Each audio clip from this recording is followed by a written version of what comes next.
we are leaving Skoolie Palooza. We've had enough. I'm gonna have to get back to LA. Sarah's gonna be going back over to RTR. We're gonna go downtown and see the big tent. We've never done that, so we're gonna go check that out, which is in, it's not downtown, but it's in the city of Quartzsite. After that, we are going to be headed back out to RTR for the day, and then I'm going to be leaving Sarah, and I'm going to be heading back to LA because I have to work Monday and all next week. But we've had a really good time here at Skoolie Palooza.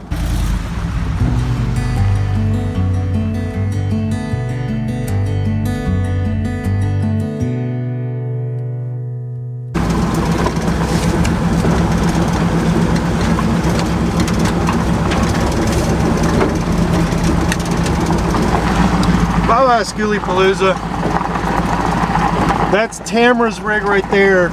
That bus, the brown bus, she's coming up on a future bus tour. Hi, I'm Ramblin Tam, and this is my bus, the Bo Hobo. Y'all come on inside. First is my bathroom. It's right behind the driver's seat. And I actually have a camp shower, so I heat it up on the stove, pump it for pressure, and then the shower head is up here. So yeah, and then I actually made that basket out of willow just so I could brag a little bit. And I have just a perfectly cute little sink right here. It's plenty for me, and then just 2-burner stove. And I have this winter's fridge that I really love, and I have this fan, which makes it like a legit home to have that. Fan is actually vented through the roof? Yes, it is. Yeah, and then this is the light that I use most often because it uses less power. But I also recently was given as a gift by Jamie Dimon, and then Tile, if anyone knows who he is, installed it. This actually, look, you can see it blinking when I'm talking. It syncs with your music. That's amazing. So you can like, isn't that cool? I have one. I know. It's like, it's listening to me right now. Yes. So anyways, and you can change the lights and you can strobe it and stuff. So that's a fun little feature. And you run that off of solar? Yeah. Mm-hmm. 12 volt. It's 12 volts? Or is it 110 and you made it 12 volts? I don't know. Oh, it looks like it's 12 volts. Yep. Yes. Yep. It's amazing. So yeah, at Jamie Dimon's build out party, it was the 3rd annual one in November. That was installed for me, and then also some people made me these curtains, and I haven't put them up yet. I've got to put up the rest of my curtain rods. You've got this super expensive Blue Sky MPPT solar charger, 3000. That's what I wanted, but I couldn't afford it. Really? Oh. Yeah, they're not cheap. Oh, cool. It's really nice. Yeah. It's top of the line. Works for me. It's the, I don't know what you would say, it's like the Cadillac of charge controllers. I didn't even know that. Yeah, I got I got a Renogy, which is close to the top of the line, but it's not Blue Sky Energy. Oh, hey. Yeah, I'm posh. I'm really posh. You are. So, and then bragger. Yeah. I like to make stuff. So like this is pottery that I did, like natural pottery. You like harvest the clay and then fire it and stuff in a little willow basket, and I actually made this hat, wool felting, made it out of sheep wool. I'm all into hats. Yeah, and then my dream catchers and stuff. Deer antlers. I like antelope, it. Yeah, I'm in the wilderness a ton, and I like to bring the natural world into my home as well. And my bed is just shy of a full size, so I get full size bedding and it's loose. Right. And I have the storage above my bed, and I really need to get cuter bins. I've been saying that for a long time, rather than just these mesh bags. And then I have storage. The great thing about the mesh bags compared to the bins, though, is that you can get them into anywhere. Exactly. And if you get the hardline bins, they got to fit where they have to fit. It's true. Yeah, but I do want to. I need to add more color, and so I want to get some colorful stuff and more colorful bedding. And this bed is really wonderful. Oh, this come with the bus. Yes, so the hatch came with a bus, and I would like to turn that into a skylight. Yes. I want to keep it where it can open. I just want it to be a skylight as well. That way I can like shut my curtains when I get them up for privacy and then still have light. And I actually have a roof rack on top as well that my friend Chase put up. He just did a quick little welding job and threw it up there. I call it the guest room. And so yeah, tons of storage. I can access the storage below the bed from the back or from the front. Your closet on the end. Yeah, I have way too much That's what I thought clothes. this bathroom was a closet, but it's actually the bathroom. Yes, and then here's my dinette. And did you keep this was rearranged, or it was like that? No, yeah, so these are the original seats. They Right. just turned Turned one of them them around. Yeah, and then So this smart. also was original. Yeah, that's and where then, the books. Yes. Put your books when you're exactly. You throw your backpack Yeah. up there when you're going to school. And you put a little closet in here. Yeah, so Really nice. this closet it's narrow, right? So I can only fit this much Right. stuff. So I'm going to turn it into one of those pull-out Pullouts, things yeah. that a lot of people have for their pantries. Did you see So Fritz I'll have like in the I two did. Yeah, he's It's just got a set one. of shelves yeah, that he yeah, pulls yeah. out. And he's got wheels on the So- bottom of it. So that's what I want to do, and then get like a mirrored door because I don't have a full-length Right. mirror in here. And then my bow and arrow and my fishing pole. Nice. And so the way I make my gas money, I teach primitive living wilderness survival skills, and I'm a backcountry guide. So I've been doing that kind of stuff since 2006 on and off. And it's a passion of mine to be in the natural world and to help keep ancestral skills alive, and also I'm passionate about teaching those things and passing that along to other people. It's really thrilling to me, the ancestral connection, and then also I just feel more like a human animal when I am interacting with the elements of nature and utilizing all of the tools and resources around us that we're put here that we just ignore and we don't even know what they're for, but they're so useful when you build relationships with the the trees and the rocks and the plants. And Do you have a website where you do that, or where would they find out about it? So I work for California Survival School. So my boss, Dan, he's a great guy. So I do classes for him. We do all different kinds of stuff. People can hire us for for birthday parties, bachelor parties, family reunions, whatever. We do excursions as well, or we do like little 5 or 6 hour core survival classes. We do all kinds of stuff, basically just whatever people want us to do. We do some TV consulting, and most of us have been on the front side of the camera as well, doing survival shows and stuff. And then with the guiding job, I work for a wilderness therapy organization called Wingate Wilderness, and I used to work for an organization called the Anasazi Foundation. And what we do is we help adolescents and young adults in crisis. Their parents send them out. We have them average 8 to 12 weeks.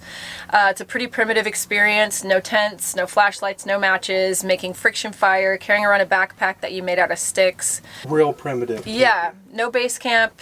Just nomadic, and these kids awaken. It's really beautiful. When they first arrive, they're like, this should be illegal, it's abuse. And then by the end of it, they're like, oh, this is my natural habitat, and I was created to interact in it, And so it's magic, actually, what we do with these kids and what it does for us as well. It's magical. It's really cool.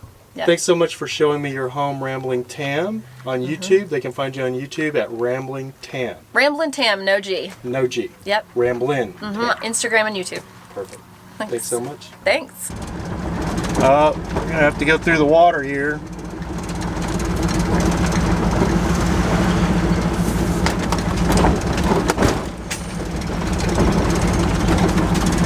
Got somebody in their Sprinter over here all by themselves. A lot of rigs this year at Skoolie Palooza. I think there's probably 150, 200 rigs. They said last year there was maybe 20. A lot of school buses.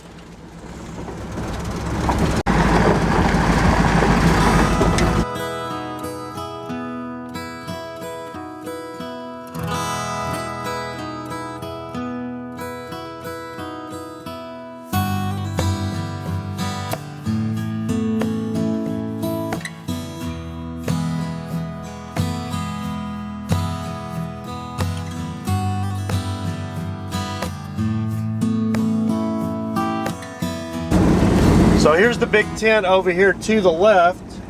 You can see everything is packed. The big tent's very popular. You hear all about it, the big tent at Quartzsite. I've never been to it. It's right there, literally, but I think we're gonna try to find some parking maybe and go check it out. I don't know where Sarah's going. I'm just following Sarah. But I think parking's gonna be pretty crazy up here. Probably should have parked on BLM land and walked back. Oh yeah, it is packed. Sarah's turning in there.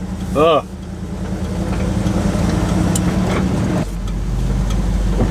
This is crazy. Pull in here, hopefully find a place to park. We'll see.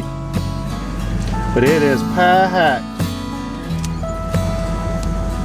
The one thing I will say about following Sarah is she's great at finding places, good campgrounds. So I'm just gonna put my faith in Sarah because she usually finds the most places I would never find. It's amazing. So I'm sure she'll find us a great place to park over here.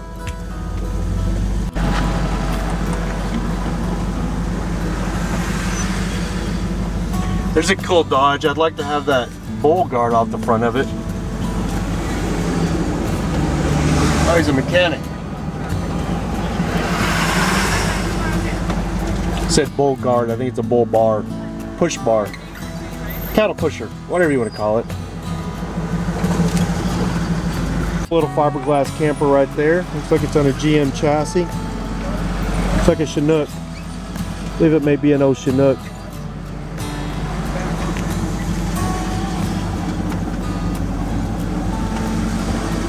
Peugeot box truck with a pop-up on it right there. That's really cool. Like an overlander vehicle. A lot smaller than all the rest of them I've seen though. Pretty cool.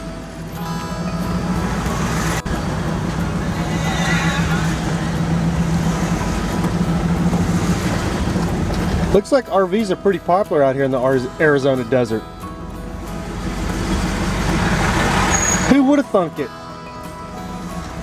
Not even close to the big tent now. We're a long ways from it and it's like packed.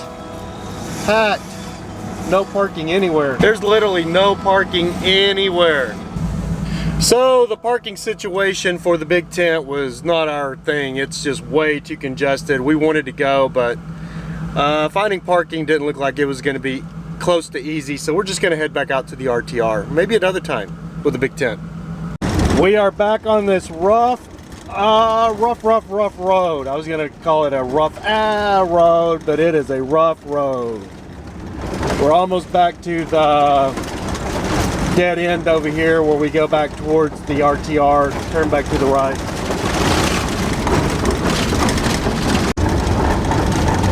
We're back!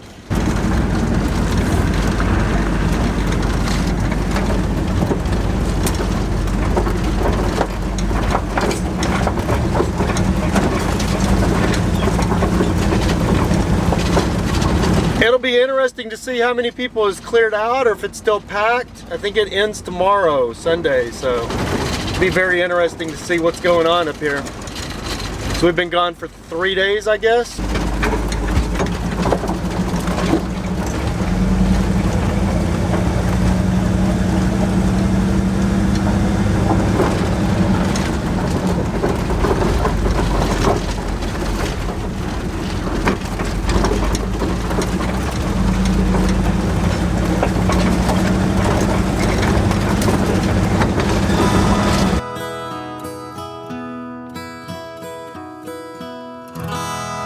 Tech Camp is still here. Stan and Tom, like Sarah's gonna lead us right into the main entrance of the RTR. So here we go.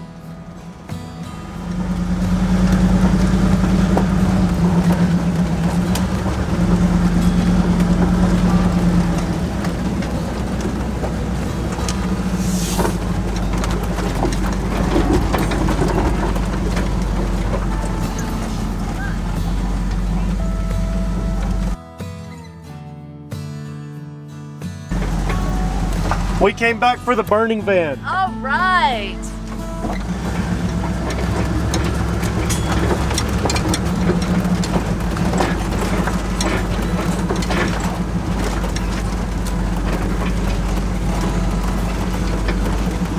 So we're going down the first wash. Sarah makes it no problem. She's got a 20-foot rig. Mine's a little bit longer. That looks like it's pretty easy. And now we have never been into the main RTR, but we are pulling into the main RTR. This is the art camp, still here. The main stage is over here to the right.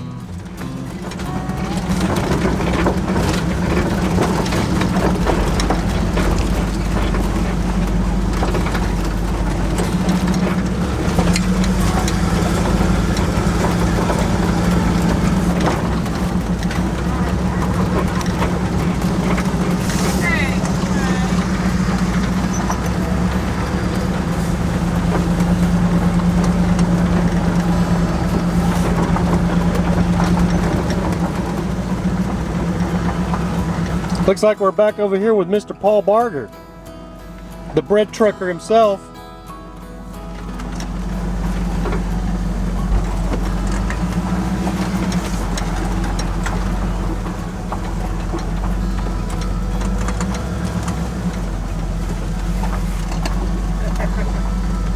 Mr. Barger. This place is cleared out a lot. Yeah. Man. I mean, you can park anywhere. There's Okay. plenty of space on that side of Okay. us. Cool. You I know. don't know where Sarah's. I think she pulled up right there. Yeah, that's I was just gonna back in here. I'm gonna be pulling That's out cool, man. tonight. Yeah. I gotta get back to LA, but awesome. yeah. Well, welcome. Any trouble finding it? Hell no. So the Burning Man bike has made its appearance at Burning Van. This bike has been to Burning Man a whole lot of times. Everyone looks the same here. Come on. Where's Bob? They're all wearing the same. Oh, there's the band. And they're going to see what do you got there? Everybody There it goes. Okay, I'm gonna go then. We're gonna sing and then we're gonna burn the band. And who had a good time?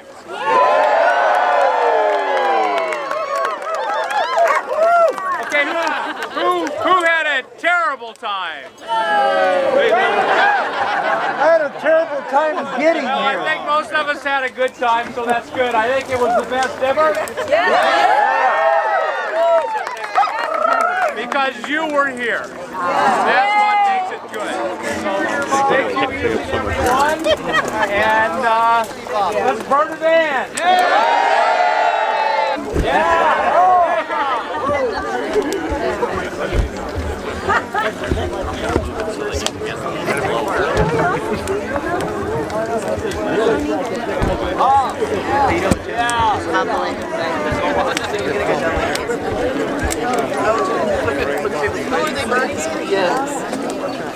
Here we go, guys. This land. This land is your land. This land is my land. From California to New York Island.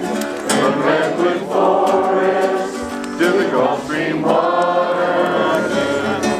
This land was made for you and me.